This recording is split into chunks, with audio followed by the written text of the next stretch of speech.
नमस्कार, मैं हूं आपके साथ मोनिका गुप्ता और आप देख रहे हैं हर खबर। सीधा आपको ले चलते हैं दिल्ली के PHDCCI ऑडिटोरियम, जहां पर कार्यक्रम चल रहा है। कि एस्टेब्लिशमेंट होनी चाहिए, डेवलपमेंट होनी चाहिए और देश भर से वहाँ पर इंडस्ट्रीज आए, इसलिए इनको वहाँ पर इंडस्ट्री मिनिस्टर का दायित्व दिया गया। दोस्तों, जब हम बिहार की बात करते हैं और आज नहीं बल्कि पिछले 50-60 साल पहले से भी अगर हम कहीं बिहार का नाम आता था तो सीधा सीधा दिमाग में कौन सी पिक्चर आती थी? फिरौती, अपहरण, हत्या, रंगदारी, मर्डर, स्कैम। स्कैम मैं इसलिए भी कह रहा हूं क्योंकि कल ही सजा भी मिली है एक बहुत बड़े स्कैम में। तो इस तरह की पिक्चर बिहार की हमेशा से रही। साथ साथ अशिक्षा और वर्स्ट हेल्थ कंडीशंस की पिक्चर भी बिहार की आती थी। और सबसे बड़ा बिहार का एक दुर्भाग्य ये रहा कि जब सन 2000 में बिहार का विभाजन हुआ, झारखंड बना, तो जो नेचुरल रिसोर्सेज वाली लोकेशंस थी वो सब झारखंड को मिल गई और जहां बाढ़ और सूखा आता था वो बिहार को मिल गया। तो इसलिए जो बिहार की पोजीशन थी वो और ज्यादा खराब होती चली गई, डिटीरियोरेट होती चली गई। ऐसे बिहार में इंडस्ट्रीज हो सकती हैं, इस चीज की कोई कल्पना नहीं कर सकता था, क्योंकि वहां पर अनुशासनहीनता, डिसिप्लिन, लॉ एंड ऑर्डर बिल्कुल जीरो पर था। और उसके ऊपर में हम बात करते थे सुशासन बाबू की। और बिहार की एक और देखिए क्या आयरनी है, वहां पर जो लार्जेस्ट पार्टी है इलेक्शन में, जिसकी सबसे ज्यादा सीटें आई विधानसभा में, वो अपोजिशन में। जो सेकंड लार्जेस्ट पार्टी बीजेपी, वो जूनियर पार्टनर सरकार में, और जो थर्ड लार्जेस्ट पार्टी उसका मुख्यमंत्री बिहार में। इस तरह का बिहार का पॉलिटिकल सिनेरियो है। तो वहां पर हमारे शाहनवाज जी को जो दायित्व दिया गया है बिहार में इंडस्ट्रीज को एस्टेब्लिश करने का, और उसको 1 वर्ष अभी 2 दिन 3 दिन पहले ही पूरे भी हुए हैं। और पूरी लंबी लिस्ट बनाई हुई है शाहनवाज जी ने कि 1 साल में कितने बड़े बड़े एग्रीमेंट हो चुके हैं, कितनी बड़ी वहां पर फैक्ट्रियां आ चुकी हैं और किस प्रकार का उज्जवल भविष्य बिहार का आने वाले समय में हम देख सकते हैं।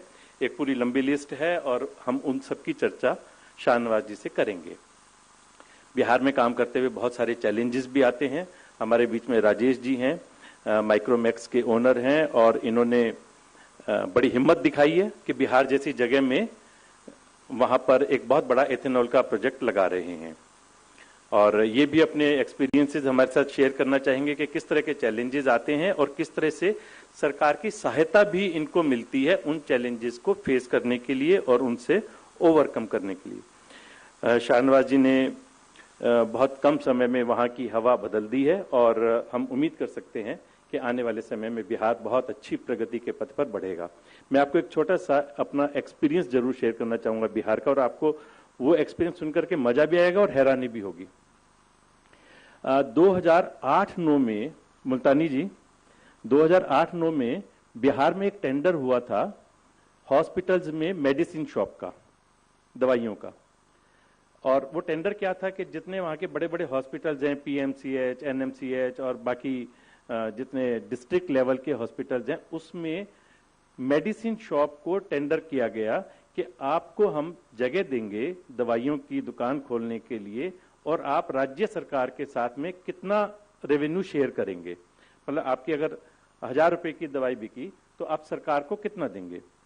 हम कल्पना कर सकते हैं कि 10%, 15, 20, 25% का मार्जिन होगा, तो उसमें से 50% भी अगर दे देंगे तो टेंडर मिल जाना चाहिए। लेकिन वहां पर जो जिसको टेंडर मिला उसने 95% शेयर रेवेन्यू का सरकार को देने का टेंडर था वो। यानी कि अगर 100 रुपए की उसकी दवाई बिकती है तो 100 रुपए में से 95 रुपए वो हॉस्पिटल को देगा, 5 रुपए खुद रखेगा। उस 5 रुपए में से दवाई की कॉस्ट भी निकल गई, उसकी स्टाफ की कॉस्ट भी निकल गई, उसका मार्जिन भी निकल गया और उसको टेंडर मिला। अब उसने किस तरह की दवाई दी होगी, क्या किया होगा, उसकी आप कल्पना कर सकते हैं। इस तरह का बिहार 2008 में था। लेकिन आज मुझे लगता है कि परिस्थितियां कुछ ऐसे ही रहा होगा जरूर। लेकिन इस तरह के हालात बिहार के हैं और हम उम्मीद कर सकते हैं कि शाहनवाज जी बहुत अच्छे प्रशासक भी रहे हैं, कुशल नेतृत्वकर्ता भी रहे हैं और एक बहुत अच्छी इमेज के साथ बिहार में गए हैं। तो इनकी लीडरशिप में बिहार इंडस्ट्री डेफिनेटली आगे बढ़ेगी। मेरी बहुत बहुत शुभकामनाएं। धन्यवाद डॉक्टर राकेश गुप्ता जी। मैं अपने सब सदस्यों को और हमारे मैनेजिंग कमेटी के मेंबर्स जो वर्चुअल भी जुड़े हुए हैं उन सबको बताना चाहता हूं कि 1968 में बिहार में सुपौल में जन्मे सैयद शाहनवाज हुसैन साहब, और उनके पास पटना और दिल्ली में इंजीनियरिंग डिप्लोमा है। हाँ जी, बस केवल एक लाइन सर, बिल्कुल जी। और मैं सबको ये बताना चाहता हूं कि फरवरी 2021 से माननीय मंत्री जी बिहार में कार्यरत हैं, और उससे पहले 1999, 2006 और 2009 में 3 बार लोकसभा के सांसद रहे हैं। इससे पहले कि मैं माननीय मंत्री जी को बुलाऊं, हमारे बीच श्री राजेश अग्रवाल जी हैं, हमारे चेयरमैन हैं आईसीटी इलेक्ट्रॉनिक्स कमेटी के, and is the chairman of Micromax. और मैं उनसे निवेदन करूंगा कि सर आप मंच पर आएं और 2 शब्द कहें। बहुत जोरदार स्वागत माननीय श्री राजेश अग्रवाल जी, हमारे सीनियर एमसीएम मेंबर हैं, चेयरमैन हैं आईसीटी कमेटी के, और बिहार में इनका औद्योगिक इंटरेस्ट भी है। Sir please. माननीय सैयद शाहनवाज हुसैन जी, पीएचडी चैम्बर्स के पदाधिकारीगण, मेरे भाई राकेश गुप्ता जी और उपस्थित देवी और दोस्तों, वैसे तो आप मुझे जानते हैं, मैं माइक्रोमैक्स से इलेक्ट्रॉनिक्स कंपनी हूं, एंड हम लोगों का जितना भी एक्सपीरियंस है, पास्ट है, हिस्ट्री है, सब इलेक्ट्रॉनिक्स में है। आज से कुछ 6 या 7 महीने पहले राकेश जी का मेरे को एक दिन फोन आया। राकेश जी ने बोला कि भाई चलिए एक शाहनवाज जी के साथ एक मीटिंग है और वहां पर कुछ बिजनेस अपॉर्चुनिटी है, आप आके एक बार मिल लीजिए। हम भी आ गए। तब हम लोग कुछ दिल्ली के 7-8 अच्छे दोस्त थे हमारे, और जो कि काफ़ी अच्छे बिजनेसमैन हैं, तो हम सब मंत्री जी से मिले। मंत्री जी के साथ पहली ही मुलाकात में मंत्री जी ने इथेनॉल के बिजनेस के बारे में चर्चा की और बताया कि कैसे बिहार बदल रहा है। सो दोस्तों, सबसे पहले मैं इस बात को एग्री करता हूं, क्योंकि आज मुझे 8 महीने हो गए बिहार में, मैंने बिहार में प्लांट लगा रहा हूं। I agree with him that Bihar is changing and I give all the credit to him. Please give a big round of applause to him. जब मैं बिहार में गया तो बिहार में मेरे जितने भी फ्रेंड्स थे, इन्वेस्टर्स थे, हमारी कंपनी के और भी लोग थे, तो सबसे पहले एक क्वेश्चन आया, यार बिहार क्यों जा रहे हो? मतलब कि साइन ऑफ एक्सक्लेमेशन था क्वेश्चन में, यार बिहार बिहार क्यों? तो अल्टीमेटली मेरा अपने लॉजिक्स थे, मैंने उनको बताया कि बिहार में मक्का बहुत है, चावल बहुत है, हम मक्का से इथेनॉल बनाएंगे। गवर्नमेंट की जो नई इथेनॉल की पॉलिसी आई है सेंट्रल गवर्नमेंट की, कि जिसमें कि इथेनॉल ब्लेंडिंग से पेट्रोल में इथेनॉल ब्लेंडिंग होगी, और उसमें स्कोप और अपॉर्चुनिटी बहुत है, और बिहार में रॉ मटेरियल बहुत है। अगर बिहार में रॉ मटेरियल है तो obviously then production is much more easier. हमने उसके बाद जो अपना सर्वे किया, सब चीजें की, तो बिहार में पानी बहुत है, क्योंकि 1 लीटर इथेनॉल बनाने के लिए कम से कम 6 से 7 लीटर पानी लगता है। और अगर आज समझिए कि हम 250 KLPD का प्लांट लगा रहे हैं, 2.5 lakh litre per day, so हमें 15 लाख लीटर पानी चाहिए। In a country like India where this water is a scarcity today, मैं गुड़गांव में रहता हूं कि जो पानी water table has really gone down, तो पानी की availability is a big question mark. तो Bihar has its own set of advantages which I think most of us as a businessman have forgotten that, absolutely forgotten that. But हम जब बिहार में गए, हमने बिहार में मिनिस्टर्स के साथ मीटिंग की और सेक्रेटरीज के साथ मीटिंग की, हमको बहुत अच्छा एटमॉस्फेयर मिला। हमको लैंड अलॉटमेंट का जब बात आई, लैंड अलॉटमेंट हमारी 3 दिन में लैंड अलॉटमेंट हो गई। हमको बिजली की बात आई, बिजली के अलॉटमेंट में इमीडिएट हो गई। And friends, good to say about the story is the people are approachable and people are accessible. सबसे बड़ी बात बिजनेसमैन के लिए ये होती है कि अगर उसको कुछ प्रॉब्लम आ रही है तो वो किसके पास जाके प्रॉब्लम बोले। अगर वो प्रॉब्लम उसकी कोई सुनने वाला होगा तो सोल्यूशन निकल जाएगा। बट सबसे बड़ी प्रॉब्लम बिजनेसमैन की होती है कि उसको कोई सुनने वाला ही नहीं है सिस्टम में, उसको ब्यूरोक्रेसी में, उसको लीडरशिप में। अगर कोई भी आदमी उसकी प्रॉब्लम को सुन लेगा तो सोल्यूशन निकल जाएगा। So friends, at the last, I would acknowledge and I would appreciate that Bihar is changing. My experience, my personal experience in Bihar is extremely good, and I think all of us should come to Bihar. मंत्री जी से एक बार बात हुई, मंत्री जी वहाँ पर पूरी textile policy लेके आ रहे हैं, और भी नई नई पॉलिसी लेके आ रहे हैं, पूरा एक टेक्सटाइल का जोन बना रहे हैं, and probably he want to compete with all the big wigs like Vietnam and Taiwan. So my point that I'm trying to say is Bihar is changing. You all guys are welcome to invest in Bihar, and I think it is going to be a wonderful experience. Thank you so much. Jai Hind. Thank you Rajesh ji, thank you very much for your wonderful words for Bihar. और बिहार ऐसे ही उन्नति करता रहे माननीय मंत्री जी के मार्गदर्शन में। और अब मैं श्री प्रदीप मुल्तानी जी, प्रेसिडेंट पीएचडी चैम्बर, मैं आपको अनुरोध करूंगा कि आप अपना उद्बोधन दें। Thank you sir. धन्यवाद डॉक्टर योगेश श्रीवास्तव। आदरणीय श्री शाहनवाज हुसैन साहब, माननीय उद्योग मंत्री बिहार सरकार, श्री साकेत दालमिया, वरिष्ठ उपाध्यक्ष पीएचडी सीसीआई, श्री राजेश अग्रवाल, अध्यक्ष आईसीटी और इलेक्ट्रॉनिक्स कमेटी पीएचडी सीसीआई, हमारे सब मेंबर, डॉक्टर राकेश गुप्ता जी, आप सबको नमस्कार। सबसे पहले मैं समस्त पीएचडी चैम्बर परिवार की तरफ से माननीय उद्योग मंत्री श्री सैयद शाहनवाज हुसैन बिहार सरकार का बहुत आभार व्यक्त करता हूं कि उन्होंने अपने अत्यंत व्यस्त कार्यक्रम के मध्य अपना बहुमूल्य समय हमें दिया। हम सभी की ओर से आपको कोटिश बधाई की। विगत 5 वर्षों में बिहार की अर्थव्यवस्था में 7% की दर से वृद्धि हुई है। इससे पहले कि मैं अपने विचार साझा करूं, मुझे आपके साथ PhD chamber of commerce and industry के बारे में यह बताते हुए अत्यंत प्रसन्नता हो रही है कि PhD chamber of commerce and industry पिछले 116 वर्षों से भारतीय उद्योग, व्यापार और उद्यमिता को बढ़ावा देने के लिए उत्प्रेरक के रूप में कार्य कर रहा है। यह एक अग्रणी, सक्रिय और गतिशील अखिल भारतीय शीर्ष संगठन है। उद्योग और सरकार के साथ प्रगति में भागीदार के रूप में पीएचडी सीसीआई भारतीय अर्थव्यवस्था की प्रगति, सद्भाव और एकीकृत विकास को बढ़ावा देने के लिए मजबूत राष्ट्रीय और अंतर्राष्ट्रीय संबंधों के साथ जमीनी स्तर पर काम कर रहा है। पीएचडी सीसीआई सूक्ष्म, लघु और मध्यम उद्योगों के 1,50,000 सदस्यों के संग उद्योग और व्यापार की आवाज के रूप में कार्य कर रहा है।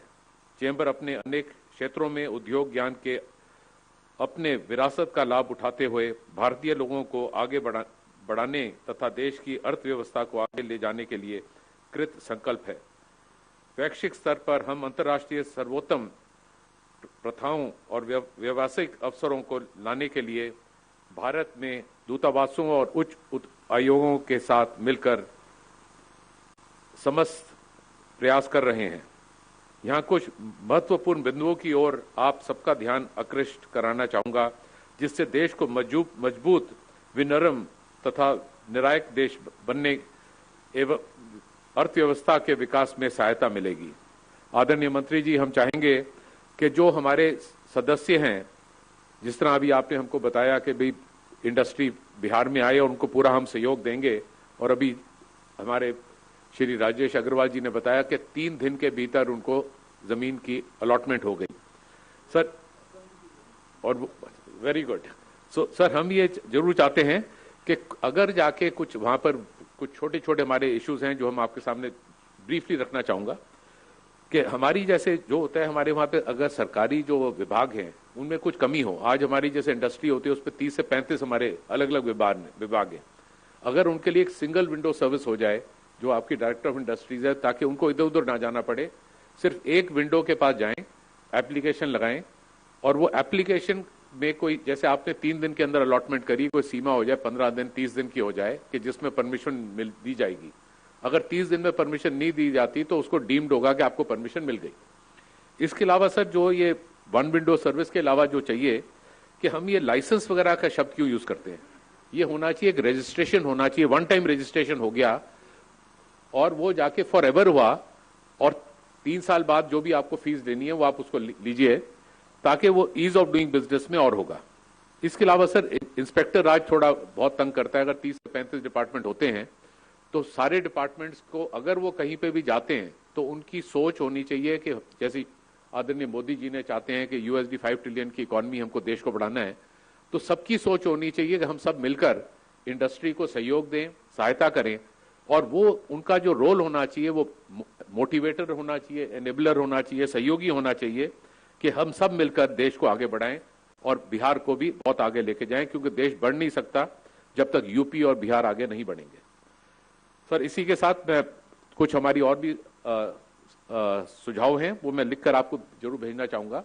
और जैसे आपने रस्ते में बात करी कि जाके इन्वेस्ट बिहार हमको करना चाहिए, मैं आपको पीएचडी के अध्यक्ष की हैसियत से आश्वासन देना चाहता हूं कि जैसे आपने ये 3 दिन का ही बोल दिया वहां जाके अलॉटमेंट होगी, मुझे तो नहीं पता भारत देश में कहां हो रही है, एक शायद गुजरात को छोड़ के, तो ये बहुत ही सराहनीय बात है और हमें बहुत खुशी है कि हमारे साथ आज आप हमारे डायनेमिक यंग इंडस्ट्री मिनिस्टर बैठे हैं। तो हम आपके साथ बैठेंगे, मिलेंगे और कैसे बिहार को आगे ले चलें उसमें पूरा मिलकर कार्य करेंगे। आपका बहुत बहुत धन्यवाद। धन्यवाद प्रेसिडेंट मुल्तानी जी आपके शब्दों के लिए। और बिहार को कैसे आगे बढ़ाया जाए, अब अधिक समय ना लेते हुए मैं माननीय मंत्री जी Shri Shahnawaz Hussain, honourable industry minister government of Bihar, मैं आपसे आग्रह करूंगा सर कि आप मंच पर आएं और अपनी बात रखें। जोरदार तालियों के साथ स्वागत माननीय मंत्री जी का।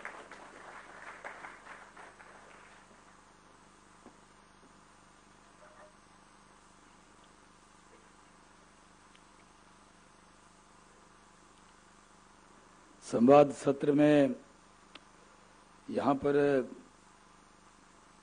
पीएचडी चैम्बर ऑफ कॉमर्स के अध्यक्ष श्री प्रदीप मुल्तानी साहब, श्री वरिष्ठ उपाध्यक्ष श्री साकेत डालमिया जी, श्री राजेश अग्रवाल साहब, यहाँ पर आए हुए योगेश जी, मेरे मित्र और बिहार की भूरी भूरी अभी प्रशंसा करने वाले आदरणीय राकेश गुप्ता जी,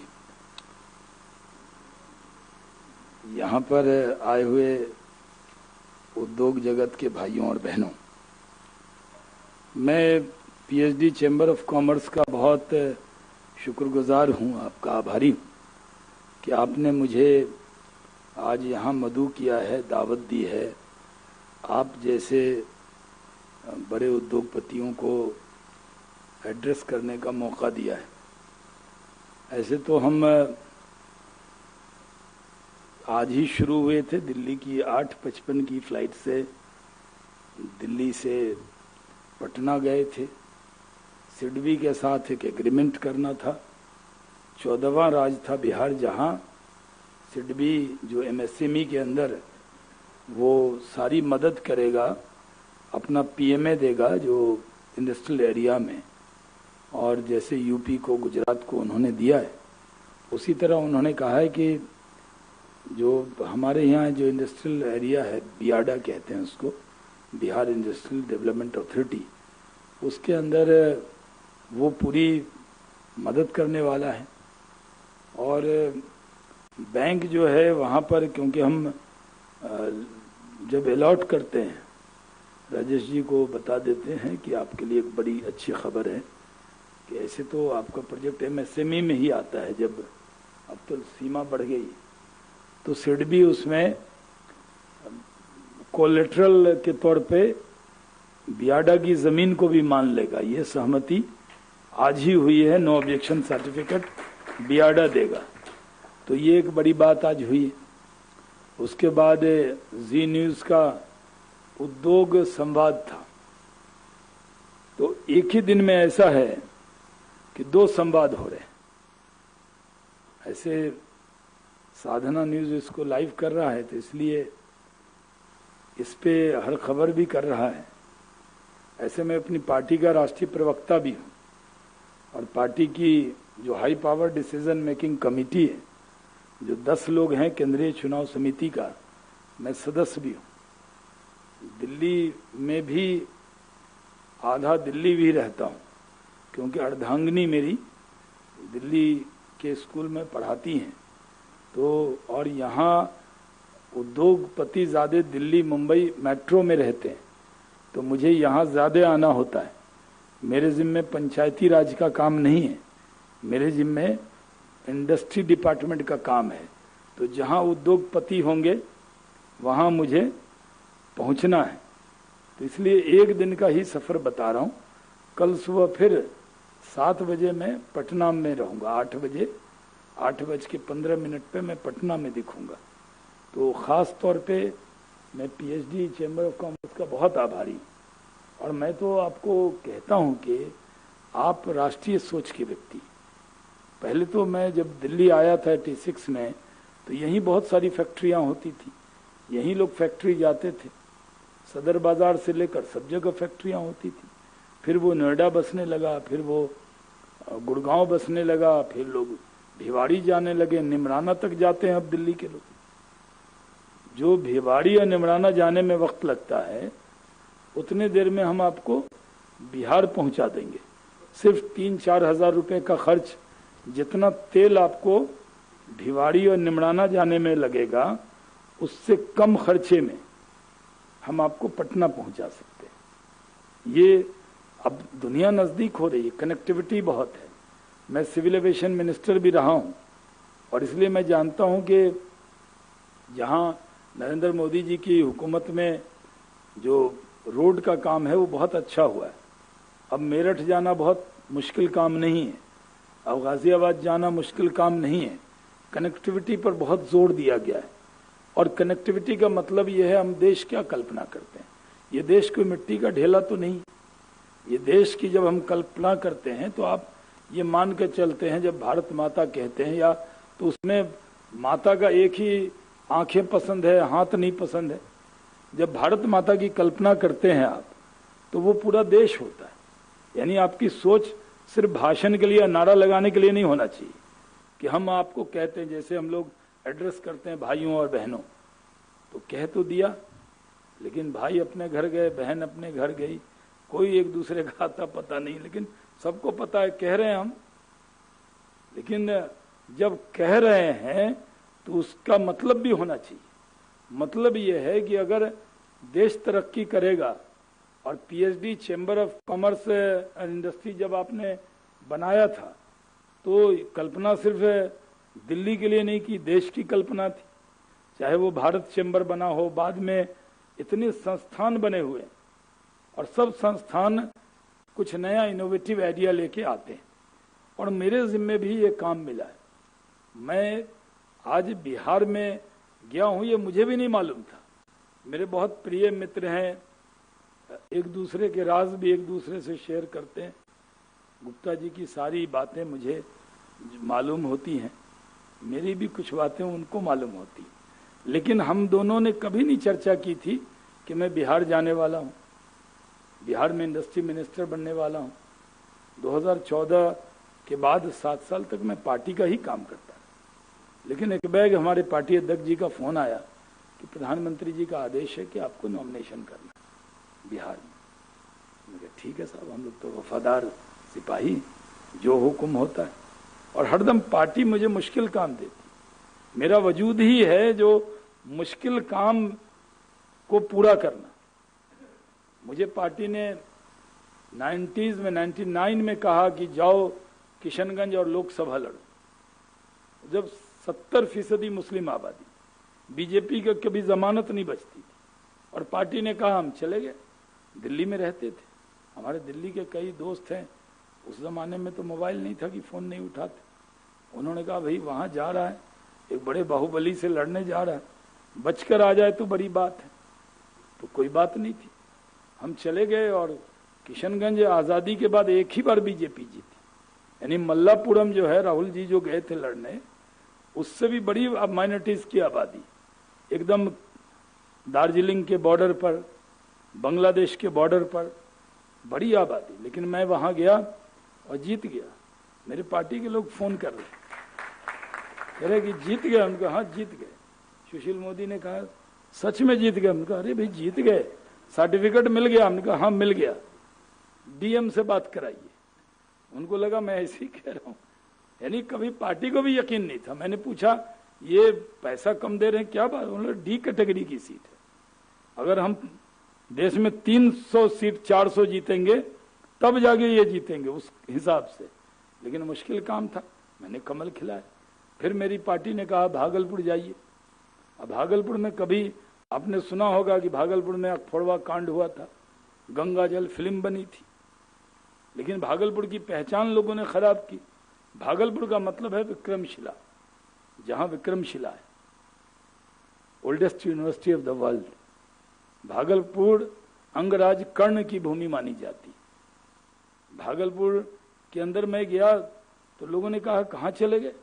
जहां दंगों की जांच हो रही थी, जहां देश का सबसे बड़ा हिंदू मुस्लिम दंगा हुआ था, और मेरी पार्टी ने कहा कि जाइए और वहां से लोकसभा लड़िए। आप सबकी दुआओं से मैं गया और वहां से 2 बार जीतकर पार्लियामेंट के अंदर मैं आया, और मैंने वहां जहां हिंदू मुस्लिम दंगा था मैंने वहां जाके मोहब्बत का फूल खिलाया। मुश्किल काम मिला। मेरी पार्टी ने कहा कि जाओ कश्मीर, फोन आया कि आपको कश्मीर का इंचार्ज बनाया। गुप्ता जी को मैंने कहा चलिए, इन्होंने कहा जाइए आप, हमें बहुत काम है। हम गए वहां, 48 दिन तक कोविड से निकले थे, फर्स्ट फेज से। एम्स से आए, 2 दिन रहे और चले गए कश्मीर। 48 डेज रहे, और 48 डेज में जाकर हमने वहां पर पहली बार चुनौती थी। हम कहते थे कश्मीर से कन्याकुमारी तक कमल है, लेकिन रियल में कश्मीर में नहीं, जम्मू में खिलाते थे। चैलेंज ये था कि क्या कश्मीर में भी कमल खिलेगा। मैं उरी गया, पुलवामा गया, पाकिस्तान के बॉर्डर पे गया। फिर मैंने एक दिन तय किया कि तिरंगा रैली डल लेक में करे। वो नाव, हमारी अनुराग ठाकुर आए थे, नाव ही पलट गई। अब मुझे तैरना भी नहीं आता था। फिर प्रधानमंत्री जी का फोन आया, कह रहे भैया तैरना आता था? मुझे नहीं आता था। तो फिर क्यों चढ़े नाव? तो हौसला अफजाई हुई कि इतना हमारा कोई केयर कर रहा है। कोविड में बीमार हुए तो 2-2 बार प्रधानमंत्री जी का फोन आया, लेकिन लगा कि भाई कोई केयर कर रहा, अभिभावक की तरह। तो वहां पर गए। फिर एक दिन हुआ कि साहब लास्ट डे था, मैंने खुद ही तय किया कि क्या मुश्किल काम करें। तो हुआ कि महबूबा ने कहा है कि तिरंगा उठाने वाले हाथ नहीं मिलेंगे अगर आपने 370 खत्म किया। उसके बाद हम गए थे। अब आप समझिए कि पूरा उस इलाके में जाना, जो लोग हमें टीवी पे देखा होगा, बड़ी बड़ी हमने वहां जाके रैली की। और एक दिन हमने तय किया कि हम जाते हैं महबूबा के घर के सामने, कहा ना एक झंडा लहराऊंगा तेरे घर के सामने। तो मैंने वही तय किया, महबूबा के घर के सामने मुफ्ती साहब के मजार के बगल में हमने रैली रखी। और बीच में मैं थोड़ी देर के लिए रुका, जब तक 2 अटैक हो गया। यानी एक पुल पे हुआ AK-47 से वो वेट कर रहे थे, क्योंकि बीच में मैं एक जगह रुक गया था चाय पीने, तो उनको टाइमिंग सूट नहीं की, और एक CRP पे मार के चले गए। लेकिन हिम्मत से गए। पुलिस वालों ने कहा कि इसमें आपको नहीं जाना चाहिए अभी। मैंने कहा देखो भाई, हम तो जाएंगे ही, रुकने का सवाल ही नहीं। गए, वो करके आए। फिर श्री गुफवारा गए, हिजबुल कमांडर के गांव में 300-400 लोगों की सभा की। लेकिन वहां के SSP ने कहा कि सर पता है आपकी सुरक्षा में कितने लोग लगे? हमने कहा बताइए। उनका ना 1 ब्रिगेड लगी है। तो मुझे पता नहीं था ब्रिगेड में कितने होते। तो उन्होंने कहा सर 900 नफरी लगी है आपकी सुरक्षा।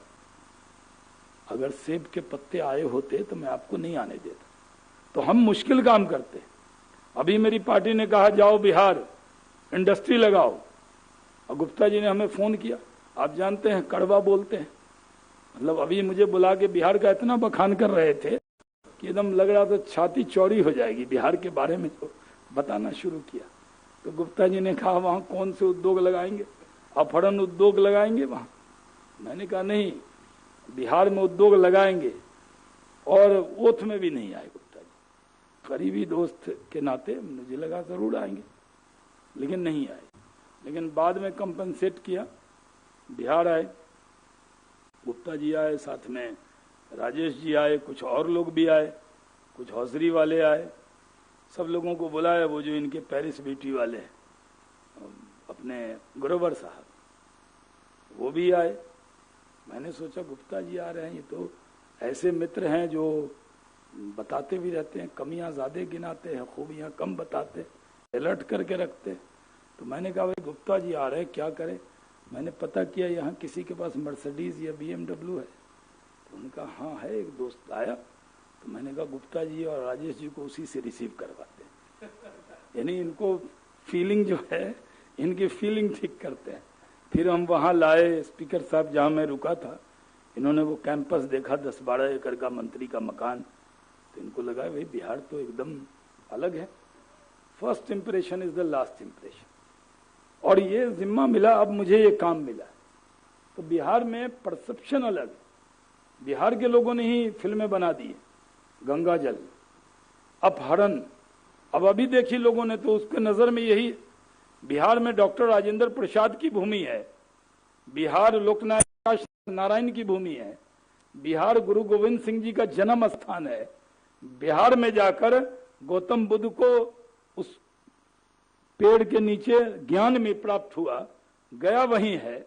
बिहार में पिंडदान एक बार करेंगे तो सारी मुक्ति मिल जाती है।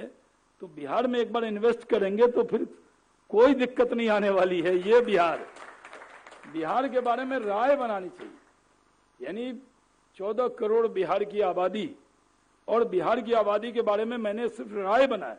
शुरू में 4-5 महीने तो फर्स्ट इंप्रेशन देने में लगा।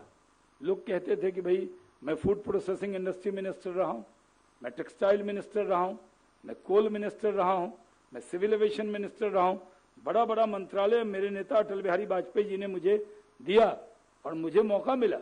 भारत के इतिहास में सबसे कम उम्र में कैबिनेट मिनिस्टर बना। तो ये चुनौती थी, कोई ये न कह दे किसी बच्चे को बनाया इसलिए विवाह, ये गड़बड़ काम हो गया। तो जिम्मेदारी बड़ी थी, वो भी कम चुनौती नहीं थी। ये बड़े बड़े एयरपोर्ट आप देख रहे हैं, क्या आपको मालूम है बेंगलोर हैदराबाद का फाउंडेशन किसने किया? हमने किया। क्या आपको मालूम है कि कोचीन पहला एयरपोर्ट पीपीपी मॉडल पे बना? हमारे दौर में बना। क्या आपको मालूम है कि दिल्ली की भी प्लानिंग तभी शुरू हो गई? तो कई बार जो चीजें दिख जाती हैं, यानी हमने तय किया पहली मीटिंग में कि ईंट और पत्थर से एयरपोर्ट नहीं बनाएंगे। अगर दुबई और फ्रांस जाते हैं, जैसा एयरपोर्ट है वैसा क्यों नहीं बना सकते? तो हमने पहला कोझिकोड में शुरू किया, पहला वहां पे वाइजक में भी शुरू किया। पहला एयरपोर्ट था जो कंक्रीट से नहीं बना था, तो शुरुआत की थी। इसी तरह जब बिहार में आए तो बिहार में मेरा सौभाग्य है कि मुझे करीब चीनी मिल जो बंद हुई थी वो 3000 एकड़ जमीन वो इंडस्ट्री डिपार्टमेंट को ट्रांसफर हो गई थी। तो हमारे पास था, हमने उस जमीन का लैंड बैंक रखा। और आज जब मैं चर्चा कर रहा हूं, 1 साल हुए हैं, लेकिन उसमें मार्च से अगस्त तक तो पूरा कोविड का ही दौर था। उसके बाद 1 महीना ओमिक्रॉन का दौर था। इन समझे, आप ये समझे कि मैं 7 महीने का हिसाब दे रहा हूं आपको। हमारे 5 महीने 6 महीने तो ऐसे बीत गए। कई लोगों को हमने खो दिया।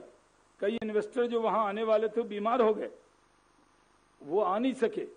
तो इस दौर में आपको मैं एक बात बताऊंगा तो चैम्बर के लोगों को, पीएचडी के लोगों को बड़ी ताज्जुब होगा। कोरोना काल में सबसे ज्यादा इन्वेस्टमेंट जो प्रपोजल है, एसआईपी हमारे यहाँ हर राज्य में होती है। आपको मालूम है नंबर 1 कौन हुआ? बिहार हुआ। 30,000 करोड़ 4 महीने में। कोविड पीरियड में हमने इथेनॉल पॉलिसी बनाई, और इथेनॉल पॉलिसी में हमने सबने कहा कि सेंट्रल ने बनाया, हमारे नेता मोदी जी ने कहा कि हम इथेनॉल देश इकोनॉमी को ले जाएंगे और फ्यूल में उसको मिलाएंगे। तो क्योंकि ब्राजील, अमेरिका ये लोग 40-40% मिलाते हैं। फिर मोदी जी ने उस पर प्रोग्राम किया, तो हम उससे पहले ही हमने इथेनॉल पॉलिसी बना दी मार्च में।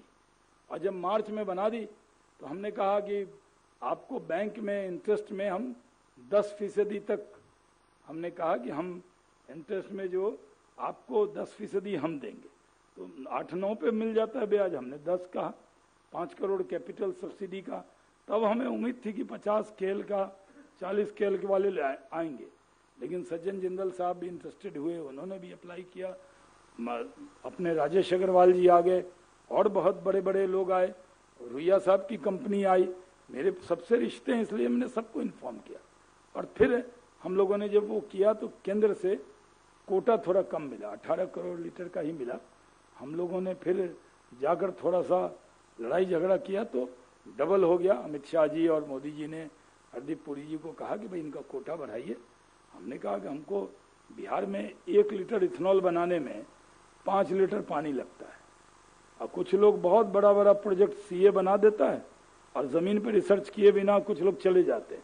उनको पड़ता है ग्राउंड वाटर अथॉरिटी की रिपोर्ट देखिए, एनसीआर और आसपास राजस्थान, हरियाणा, गाजियाबाद के इलाके में, आप जो एनसीआर के इलाके में जाइए तो वाटर लेवल कहाँ चला गया है।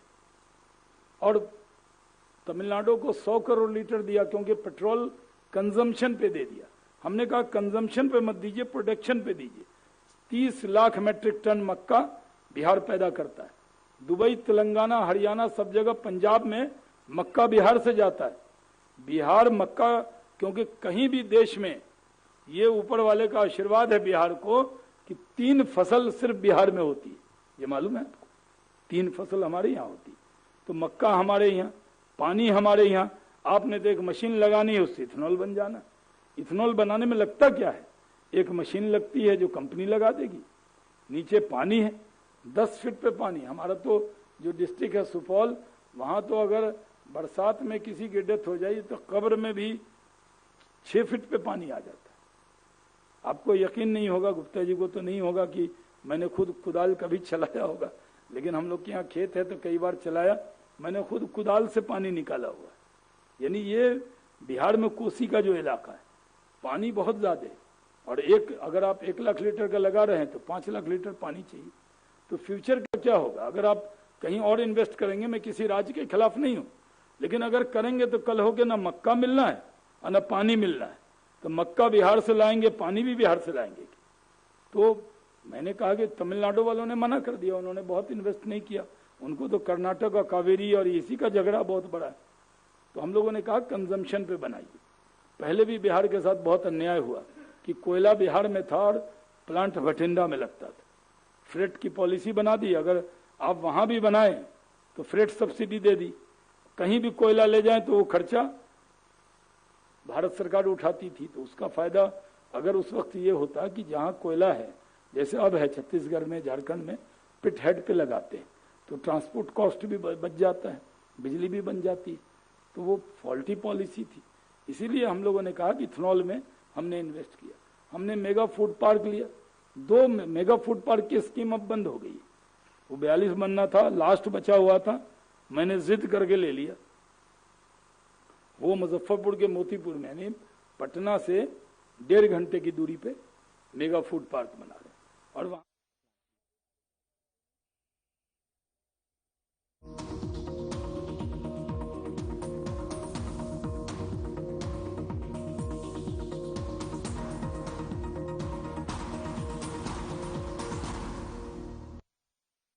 ਬੀਜੇਪੀ ਸਾਰੇ ਦਿਵਿਆਂਗਾਂ ਤੇ ਵਿਧਵਾਵਾਂ ਲਈ ਪੈਨਸ਼ਨ ਦੀ ਰਕਮ ਨੂੰ ਵਧਾ ਕੇ ਡਬਲ ਕਰ ਦੇਵੇਗੀ।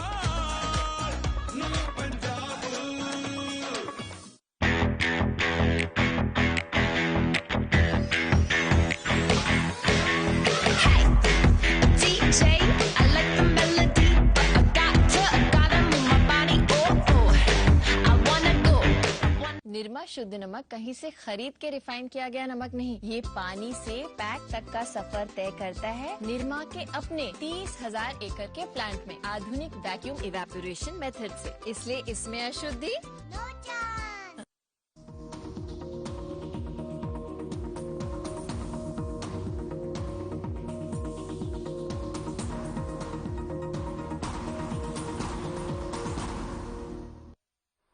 फूड प्रोसेसिंग में ही आता है इथेनॉल वाला भी। फूड इंडस्ट्री पे जोर दे रहे हैं, हम टेक्सटाइल पे जोर दे रहे हैं। मैं कलकत्ता गया था, भारत चैम्बर ने बुलाया, हमारे सज्जन भजनका जी और सब लोगों ने बुला के बैठक अरेंज की। उन लोगों ने बुलाया और हमने उनसे कहा कि सबने कहा, डॉलर वाले आए, रूपा वाले आए, अमूल माचो वाले आए, बोले साहब हम बिहार में बहुत होर्डिंग लगाते हैं, हमारा बड़ा बड़ा गोडाउन है। तो मैंने कहा सिर्फ बेचिए नहीं, बनाइए भी बिहार में। हम सिर्फ गोडाउन वाले मत बनाइए, हमें वहां बनाएंगे मेक इन इंडिया और मेक इन बिहार भी हो जाए। और आप बता दें कि जब कोरोना काल आया कितनी इंडस्ट्री बंद हुई। बिहारियों को, हिकारत भरी निगाहों से देखने वालों को ये पता लगा, कई बार कई मालिक अच्छे थे, 15 दिन तक खूब खिलाया और 16 दिन के बाद बैटरी डिस्चार्ज हो गई, मोबाइल ही नहीं लग रहा और वो बेचारे पैदल ही चल दिए। आप जानते हैं बिहारी तो पैदल भी, अगर रोजगार हो तो चांद पे चले जाएं। तो चल दिए वहां से। उनको लगा कि घर में जाएंगे, कई दिक्कतें आई। और उसके बाद बिहार के लोगों का कई जगह तो उद्योगपति पर बहुत यकीन बढ़ा, क्योंकि उद्योग में जो लोग हैं, खासकर जो महाराजा अग्रसेन जी के वंशज हैं, वो थोड़ा सेवा भाव वाले हैं, तो वो खिलाते पिलाते भी रहे। उनको लगा ईश्वर ने हमें दिया है, ये मुसीबत का वक्त है, तो हम चलिए थोड़ा खिलाते पिलाते, क्योंकि सेवा काम से जुड़े हुए। तो उन्होंने सेवा माना अपने एम्प्लॉइज को।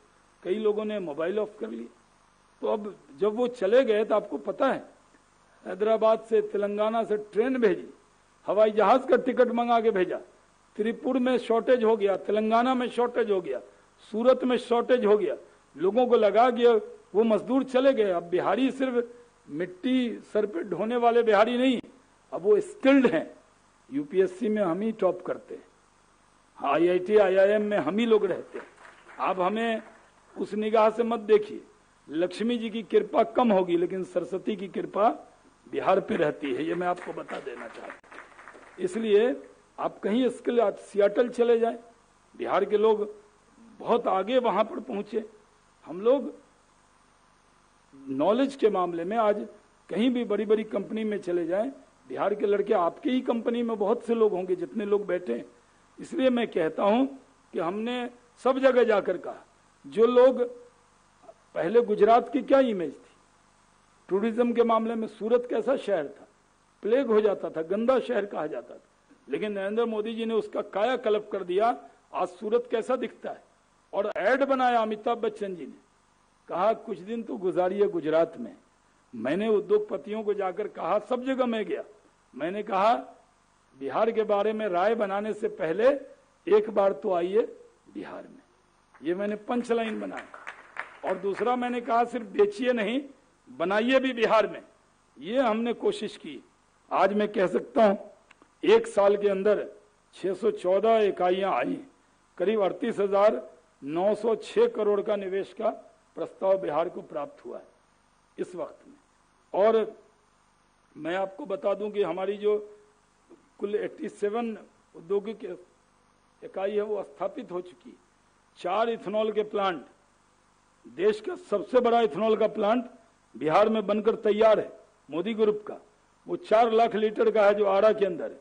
एक बिरला ग्रुप का सिधौलिया में बनकर तैयार है, एक सोनासती का गोपालगंज में बनकर तैयार है, एक पूर्णिया में बनकर तैयार है। और मैं 18 तारीख को भागलपुर में जाकर एक प्लांट का शिलान्यास करने वाला हूं। मुजफ्फरपुर में हमको 4 प्लांट हमने इथेनॉल के दिए। राजेश अग्रवाल जी थोड़ा देरी हुई है, क्योंकि इनके यहाँ रोड भी बनाना था। इन्होंने कहा बिजली के पोल नहीं है, 11 पोल लगेंगे।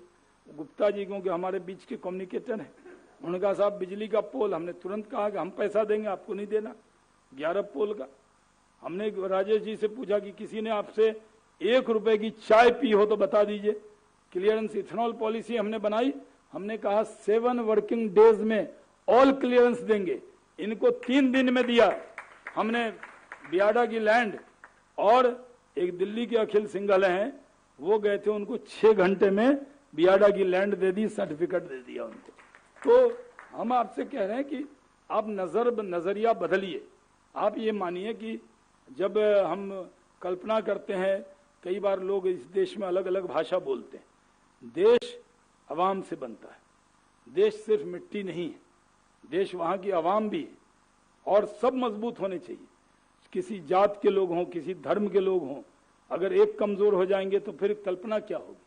कोई राज हो, अगर एक राज कमजोर होगा तो उसका असर दूसरे पे होगा।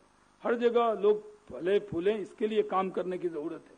तो हम लोगों ने बिहार के अंदर पूरी कोशिश की है कि हम, जो आपने 2 बातें यहाँ पर कही हैं, मैंने भूमिका में ही सब बातें कह दी। हमने बिहार के अंदर उद्योग कैसे लगे, जो मजदूर लौटे थे, वो प्रधानमंत्री जी की स्कीम है PMGP, उसमें 25 लाख रुपया मिलता है बिना गारंटी का। उसका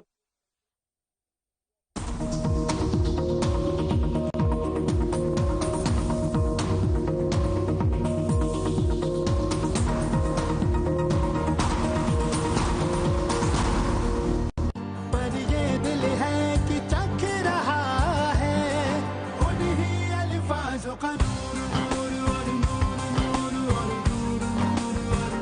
दूर कितना भी जाओ, इस जुबान से दूर ना जा पाओगे।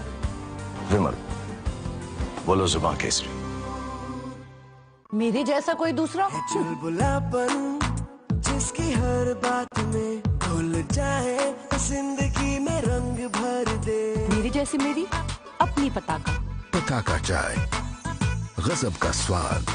10 साल हो गए कम कर देनु, पर हले तक नौकरी पक्की नहीं हुई। ओ इस बार भाजपा गठबंधन नु वोट पाओ, थोड़ी सारियां दी नौकरी पक्की हो जानी है। भाजपा गठबंधन नु? जे भाजपा आऊगी सारे सफाई कर्मचारियों दी नौकरी जमा ही पक्की हो जानी है। ओए उन्हां दा इरादा है। सच? हाँ। फिर तो मेरी वोट भी बीजेपी गठबंधन नु पक्की सर।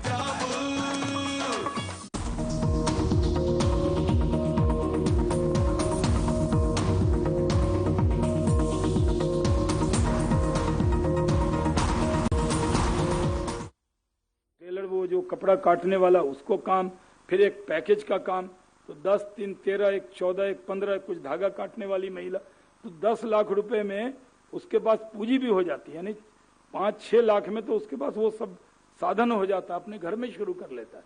और फिर वो ऑर्डर लेता है लुधियाना से, सूरत से, और बनाकर पैकेज करके उन्हीं की पैकेजिंग का जो मटेरियल है मंगा लेता है और पैक करके यहाँ से भेज रहा है। ऐसा मिसाल मैं बता रहा हूँ।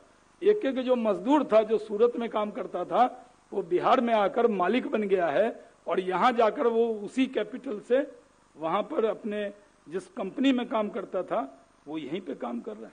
आपको मैं टेक्सटाइल पे फोकस करके 2-4 शब्द और बोलकर ज्यादा समय आपका नहीं लूंगा। मैं कहता हूं कि बांग्लादेश और पाकिस्तान क्या मुल्क। पाकिस्तान तो कंगाल है उसका, जब भी भिखमंगा लिखिए तो इमरान खान की तस्वीर आती है। कटोरा मांग के वाला देश है, चाइना पे डिपेंड है। पहले अरब कंट्री के लोग मदद करते थे, बाद में मोदी जी ने ऐसी पॉलिसी चली कि अरब वाले भी उससे थोड़े दूर हो गए, लेकिन वो चाइना का गुलाम है। उसका नाम है चाइना ऑक्युपाइड पाकिस्तान, COP में नाम रखा हुआ मैंने। और बेसिकली चाइना को भी लगता है कि भाई डायरेक्ट फाइट की जगह हम पाकिस्तान को सामने रखेंगे, इंडिया उस बॉर्डर पे भी उलझा रहेगा। तो पाकिस्तान ने भी टेक्सटाइल में उन्होंने बांग्लादेश की तरह काम शुरू किया। उनके यहाँ भी टेक्सटाइल के बहुत ऑर्डर मिल गए, क्योंकि इसमें बहुत इन्वेस्टमेंट नहीं लगता। बांग्लादेश देखिए हमसे कितना पीछे था। मैं जब 2004 में टेक्सटाइल मिनिस्ट्री मैंने छोड़ी थी वाजपेयी जी की सरकार में, तो उस वक्त हमारे यहाँ जो एक्सपोर्ट करते थे पहले आपको इंसेंटिव मिलता था जितना करते हैं, क्योंकि अमेरिका सब जगह हमारा थर्ड वर्ल्ड कम जो नेशन है उसमें हमारा दर्जा आता था। बाद में वो दर्जा हमारा खत्म हुआ, बांग्लादेश, बर्मा, वियतनाम को मिल गया, तो उनको ज्यादा ऑर्डर आने लगे, मोरक्को को आने लगे। तो उन लोगों ने तरक्की की, बांग्लादेश ने क्यों आगे अपने आप को पहुंचा। जितना इंडियन शर्ट भी पहना हुआ है, गलतफहमी निकाल दीजिए, यहाँ नहीं बना है। वो सब इंडियन कंपनी भी जाकर बांग्लादेश में बना रही हैं, क्योंकि वहां सस्ती लेबर है। अब आप बांग्लादेश में बन रहा है और एक एक जगह 10-10 हजार मशीन, 50-50 हजार मशीन। तो आपको अगर 5 लाख शर्ट चाहिए रोज का, तो एक कंपनी ने ऑर्डर दिया, उतना आ गया। टाई चाहिए, टाई बन गई। कोट चाहिए, कोट बन गया। वो सबका पैटर्न होता है, उस पर बन जाता है। तो बांग्लादेश ने अभी इंडिया के समझिए थोड़ा ऊपर ही चला गया टेक्सटाइल में, क्योंकि हमने उस पर ध्यान नहीं दिया। और बांग्लादेश के अंदर एक ही बात है कि वो तो बिहार का बॉर्डर ही है, वहां लेबर सस्ती। और बांग्लादेश को अगर कोई चुनौती दे सकता है भारत में, तो एक ही राज्य है, वो बिहार दे सकता है। अगर आप वहां इन्वेस्ट करेंगे, लेबर सस्ती मिलेगी, तो वो सारी कंपनियां यहां आ सकती हैं। अब जो मोस्ट फेवर्ड, जो थर्ड वर्ल्ड में उनको दर्जा बांग्लादेश को मिला था, अब खत्म हो गया। तो अब हमारे लिए बराबर की अपॉर्चुनिटी आई है। तो मैं जब मंत्री बना तो मैंने कहा कि हम बांग्लादेश से कंपटीशन करेंगे। तो सुशील मोदी जी का फोन आया कि अरे साहब आप तो जानते हैं, कहाँ, हम तो पूरा देश नहीं कर पा रहा है। मैंने कहा नहीं, बांग्लादेश से कंपटीशन बिहारी ही कर सकते हैं, तो हमें मौका मिलेगा तो हम करेंगे। तो इसलिए हम चाहते हैं कि टेक्सटाइल में लोग आए। अभी सिरेमिक टाइल की इंडस्ट्री आप देखिए कि पहले मोरबी में चाइना से सिरेमिक टाइल्स आता था जो आपके घरों में लगता है, और गुजरात में नहीं वो मटेरियल होता, वो राजस्थान से, उदयपुर के पास से ले जाते। अब ये हाल है कि चाइना एक्सपोर्ट हो रहा है। उसी तरह हमने सोचा झारखंड बॉर्डर पर हम किले वहां मिलता है उसको लगाएंगे और यहां से सब जगह भेजेंगे। उसी तरह हमने सोचा शीशा की इंडस्ट्री, वो हम गया के अंदर प्लान कर रहे हैं। हम लॉजिस्टिक पार्क बना रहे हैं।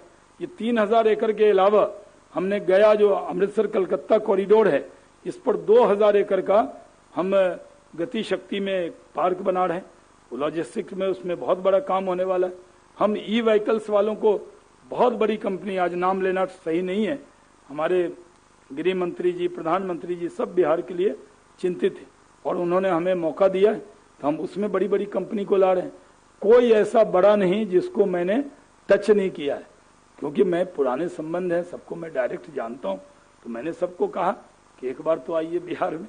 तो आपको भी मैं कह रहा हूं कि आप बिहार के बारे में राय मत बनाइए, एक बार आइए। अभी रुइया साहब के ब्रदर इन लॉ हैं, वो मेरे से मिलने आए थे, तो 2 दिन बाद मुझसे मिले और हमने कहा क्यों मिले, तो बोले नहीं साहब आपके हमारे संबंध हैं, आप में सम्मोहन शक्ति है और हमने सोचा पहले हम खुद देख लें तब मिलेंगे। मैंने कहा कोई मैं सम्मोहन नहीं जानता। तो वो आए, पहले मेरे ऑफिस में बैठे, तो उन्होंने कहा कि देखिए पहले हमारा परसेप्शन एकदम अलग था, वो पहले बिहार रहते थे, कलकत्ता रहने लगे। तो उन्होंने कहा कि मैं रात में 12 बजे निकला तो देखा एक लड़की स्कूटी चला के अटल पथ पे चल रही है और तब मुझे लगा कि नहीं बिहार बदल गया है। तो राजेश जी मिलने गए, इनका भी यही हाल था।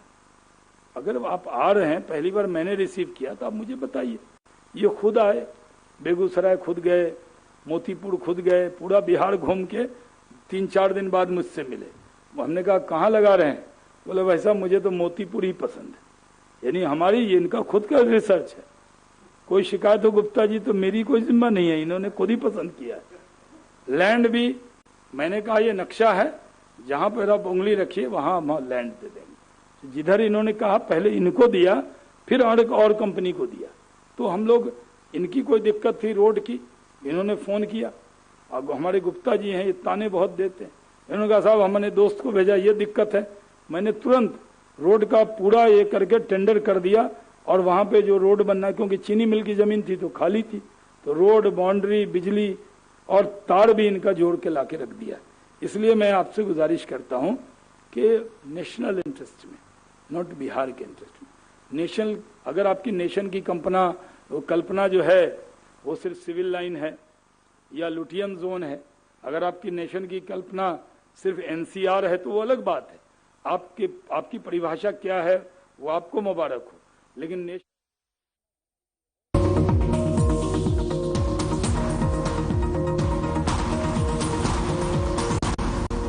ਕਿਸਾਨਾਂ ਨੂੰ ਕਣਕ ਤੇ ਜੀਰੀ ਤੇ ਐਮਐਸਪੀ ਮਿਲਦੀ ਸੀ, ਹੁਣ ਫਲਾਂ ਤੇ ਸਬਜ਼ੀਆਂ ਤੇ ਵੀ ਮਿਲਣ ਲੱਗ ਜੂ। ਮੈਨੂੰ ਲੱਗਦਾ ਹੈ ਬੀਜੇਪੀ ਲਿਆਣੀ ਪਊ। ਪੰਜਾਬ ਦਾ ਮਾਣ, ਖੁਸ਼ਹਾਲ ਕਿਸਾਨ।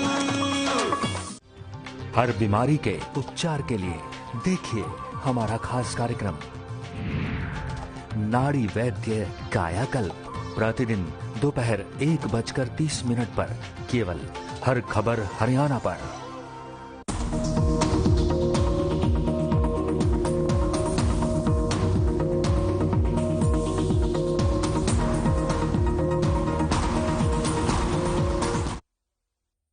गवर्नर हाउस जाएंगे तब भी पहला घर, सीएम हाउस जाएंगे तब भी पहला घर।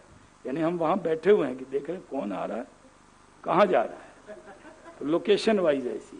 तो हमारे यहाँ आ सकते, और हम तो, मेरी मिसेज यहाँ रहती है, मैंने तो राजेश जी से कहा होटल भी क्यों जाना, यहीं रुक जाइए, खाना भी फ्री मिलेगा।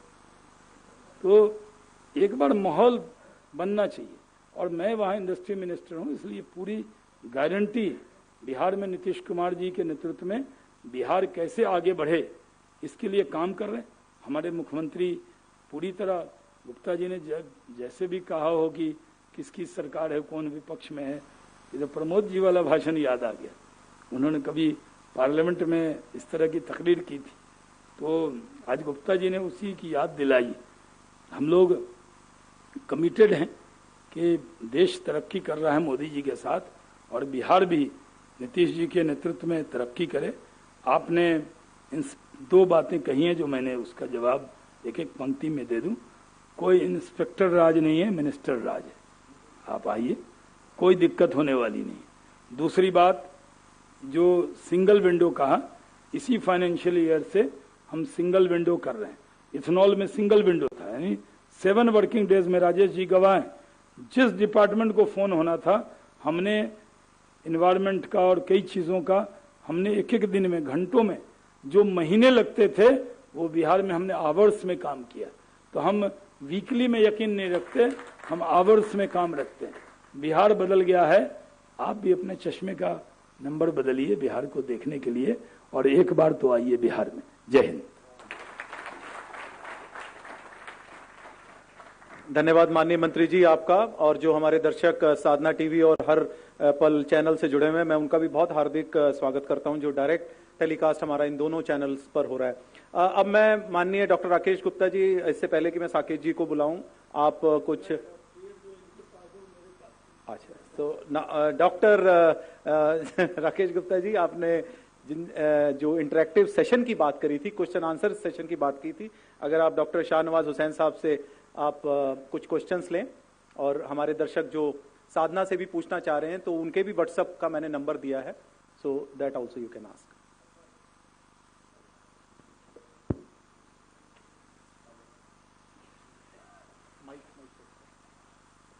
एक बार माइक चेक करा दीजिए।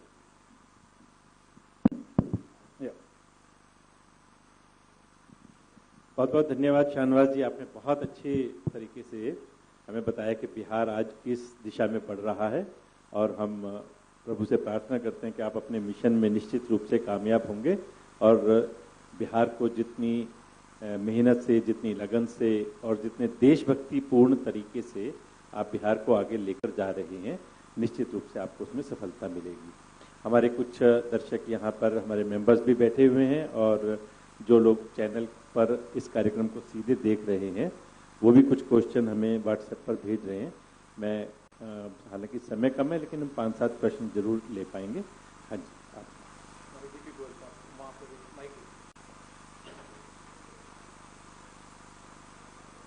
बहुत संक्षेप में अपना प्रश्न करेंगे और माननीय मंत्री जी उसका जवाब देंगे।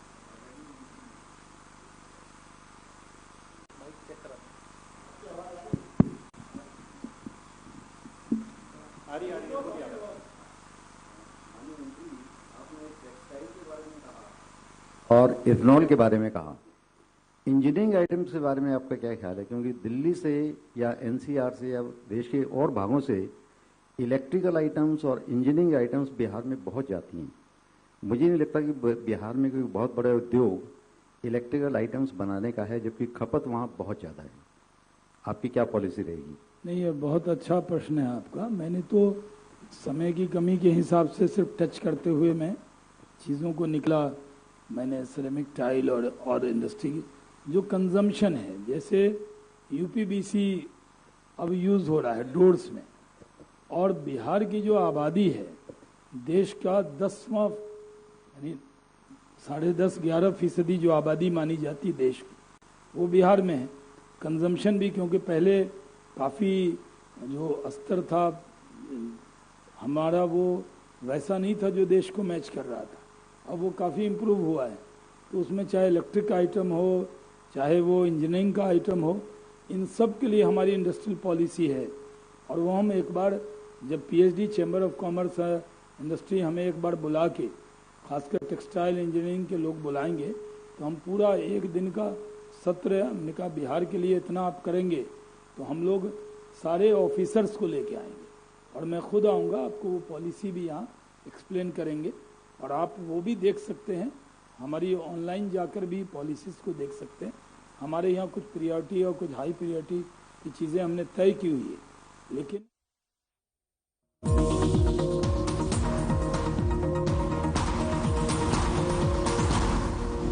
ਪੰਜਾਬ 'ਚ ਹਰ ਬੱਚਾ ਵਧੀਆ ਪੜ੍ਹੇਗਾ ਵੀ ਤੇ ਵਧੀਆ ਬਣੂਗਾ ਵੀ। ਬੀਜੇਪੀ ਨੇ ਹਰ ਤਹਿਸੀਲ ਵਿੱਚ ਸਰਕਾਰੀ ਕਾਲਜ ਖੋਲ੍ਹਣ ਦਾ ਐਲਾਨ ਕੀਤਾ ਹੈ। ਨਾਲ ਹੀ ਸਾਰੇ ਵਰਗ ਦੇ ਬੱਚਿਆਂ ਨੂੰ ਵੱਖ-ਵੱਖ ਕੇਂਦਰੀ ਅਤੇ ਰਾਜ ਸਰਕਾਰ ਦੀ ਭਰਤੀਆਂ ਦੇ ਪੇਪਰ ਲਈ ਮੁਫਤ ਕੋਚਿੰਗ ਦਾ ਵਾਅਦਾ ਵੀ ਕੀਤਾ ਹੈ। ਭਾਜਪਾ ਦੇ ਨਾਲ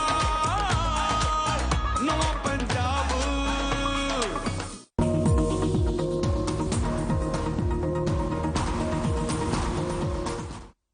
तो मैंने कहा सिर्फ बेचिए नहीं, बनाइए भी बिहार में।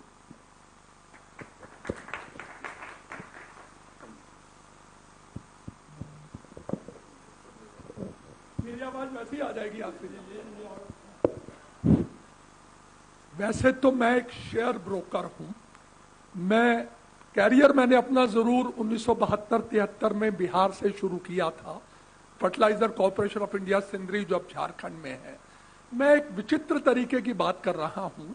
आज भारत में नेशनल स्टॉक एक्सचेंज के 1800 मेंबर और उसमें से सिर्फ 2 बिहार से हैं, जबकि आपने जो बात कही कि इंटेलेक्चुअल्स जो हैं वो पूरे हिंदुस्तान में बिहार में सबसे ज्यादा हैं। और हमारे यहाँ भी इंडस्ट्री में जो सबसे ज्यादा पैसा जॉबर आर्बिट्राजर कमा रहे हैं वो बिहार के हैं। हमारी इंडस्ट्री की एक डिमांड कई स्टेट गवर्नमेंट से रही है कि स्टॉक ब्रोकिंग इंडस्ट्री को एक इंडस्ट्री का स्टेटस मिले। मुझे लगता है कि अगर आप बिहार से ये शुरू करेंगे तो देश के 10% शेयर ब्रोकर आपके यहां आ जाएंगे, जो वैसे ही बिहार की जीडीपी को बहुत ज्यादा बढ़ा देंगे।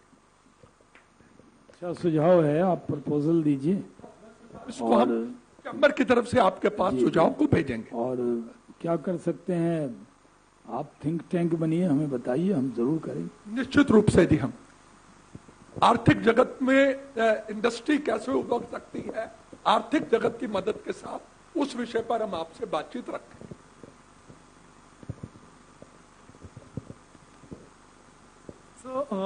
माननीय मंत्री महोदय, जैसे आपने फरमाया सरस्वती जी की कृपा है बिहार पे, थोड़ा आईटी इंडस्ट्री पे ध्यान दें सर। कोविड के बाद सब रिमोट वर्किंग और इन सब पे जा रहे हैं, और आईटी ऐसी इंडस्ट्री है ज़्यादा इंफ्रास्ट्रक्चर की ज़रूरत नहीं है। तो और बिहार में इतना टैलेंट है, आईटी इंडस्ट्री बूम कर रही है, थोड़ा आईटी पॉलिसी पे अपन वो करें। पीएचडी का आपको पूरा सहयोग रहेगा अगर हम कुछ उस पर इनपुट दे सके, नंबर 1। नंबर 2 सर, जैसे हर साल बिहार में एक समस्या होती है मझौलिया और बेटवा और इधर उधर पानी की, बाढ़ की। तो जैसे अपने केन बेटवा का लिंकेज हुआ है मध्य प्रदेश में, एक थोड़ी लॉन्ग टर्म अपन भी पॉलिसी पे प्लानिंग करें कि ये जो हर साल बाढ़ की समस्या आती है इसको किस तरह से अपन एड्रेस कर सकते हैं। हर जगह पानी की समस्या का वो निकला है सोल्यूशन थोड़ा बिहार पे। और तीसरा एक थोड़ा सा पर्सनल क्वेश्चन है, जितने यंग आप अटल जी की सरकार में लगते थे उतने यंग आज ही लगते हैं सर, इसका क्या सीक्रेट है सर? उससे ज्यादा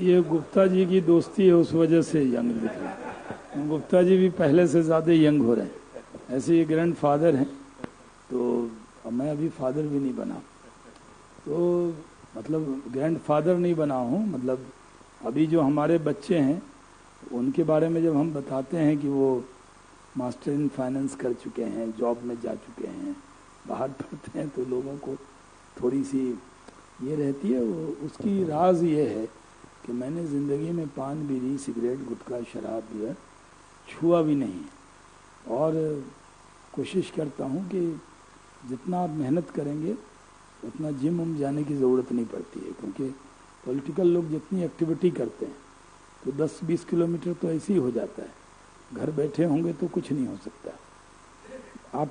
आपने जो एक आईटी की बात की है, आईटी इंडस्ट्री में बहुत से बिहार के लड़के और वर्क फ्रॉम होम वहाँ से वो कर रहे हैं, हम उनके लिए अलग से प्लान कर रहे हैं। इसे आईटी इंडस्ट्री अलग से भी एक मिनिस्ट्री है बिहार में, वो इंडस्ट्री के साथ नहीं जुड़ी हुई है, उसके बहुत अच्छे मिनिस्टर साहब हैं, वो काफ़ी मेहनत जीवेश जी उसमें कर रहे हैं, और हम लोगों का अच्छा तालमेल रहता है, क्योंकि सरकार है। हम लोग किसी डिपार्टमेंट के मिनिस्टर का ओथ नहीं लिया जाता, ऑन बिहाफ ऑफ गवर्नमेंट ही आप ओथ लेते हैं।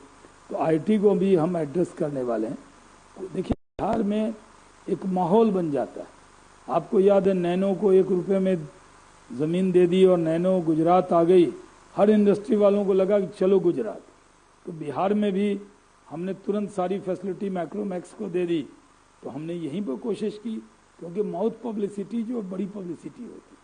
आप टीवी पे क्या दिखता है, ट्विटर फेसबुक पे क्या दिखता है, एक दल के नेता हैं वो ट्विटर फेसबुक पे तो बहुत अच्छा अच्छा लिखते होंगे अपने मन से, लेकिन पब्लिक में परसेप्शन क्या है वो हम और आप जान लेते हैं कि क्या परसेप्शन है।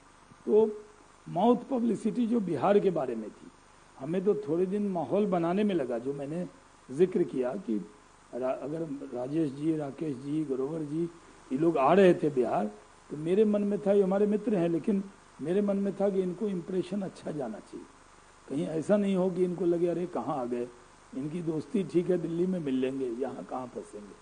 तो ये इम्प्रेशन से बाहर लाना, और उससे हम बाहर ले आए हैं। और कहते हैं ना, बड़ी मुश्किल से लाए हैं किश्ती को उबार। तो वो जब बिहार के बारे में राय बनने लगी, क्योंकि अगर मैं आपसे कह रहा हूँ कि 38,906 करोड़ का इन्वेस्टमेंट SIPB में आया, उसमें 30,000 करोड़ तो इथेनॉल में, अगर पूरा कोटा मिल जाता, और बाद में गडकरी जी ने हमसे कहा कि आप चिंता मत करो, अब तो फ्लैक्सी वो इंजन बन रहा है, यानी टोयोटा हिंडई सबको कह दिया सरकार ने, वो आप 100% इथेनॉल से भी चला सकते हो गाड़ी। अभी तो हम 20% मिक्स कर रहे हैं, कल ये 40 हो जाएगा। तो जिन लोगों को कोटा जितना मिला उससे ज़्यादा लगाने को हमें पेट्रोलियम मिनिस्ट्री ने भी कहा, और हमें गडकरी जी ने भी कहा, क्योंकि अब ऐसा दौर आएगा कि यहाँ पे पेट्रोल है और बगल में इथेनॉल का भी पंप है। तो आप जाते हैं तो आप अगर थोड़ा इन्वायरमेंट फ्रेंडली हैं तो आप कहते हैं नहीं हमें 100% इथेनॉल पे ही गाड़ी चलानी। अब ऐसा इंजन अगर आ जाएगा तो आप समझिए पेट्रोल की खपत भी बचेगी और देश के लिए भी कंट्रीब्यूशन है, क्योंकि हम पेट्रो डॉलर जो है उससे बचाएंगे तो हमारी इकोनॉमी बहुत मजबूत होगी। तो इस पर भी सरकार काम कर रही है, तो हम उस चीज़ को भी एड्रेस करने वाले हैं। फ्लड्स का मैं आपको कहूँ, फ्लड्स हमारे यहाँ देश की अंतर्राष्ट्रीय फ्लड है, वो आप लोग उसमें नहीं डूबते हैं, क्योंकि बिहार वाले ही डूबते हैं, हम बॉर्डर पे हैं, हम समुंदर से दूर हैं लेकिन हिमालय के नज़दीक हैं। तो हमारा हौसला हिमालय से ऊंचा है। तो आप देखिए पैदल चल देते हैं, साइकिल पे बच्ची अपने पिता को ले जाती है, वो हौसला सब में नहीं हो सकता, ये हमारी USP है। तो हमारे यहाँ जो पानी है नेपाल से आ जाता है। ऐसे नीतीश कुमार जी ने काफ़ी उस पर काम किया है। अब पहले जैसा बाढ़ आपने नहीं सुना होगा अब, क्योंकि नेपाल पानी वहाँ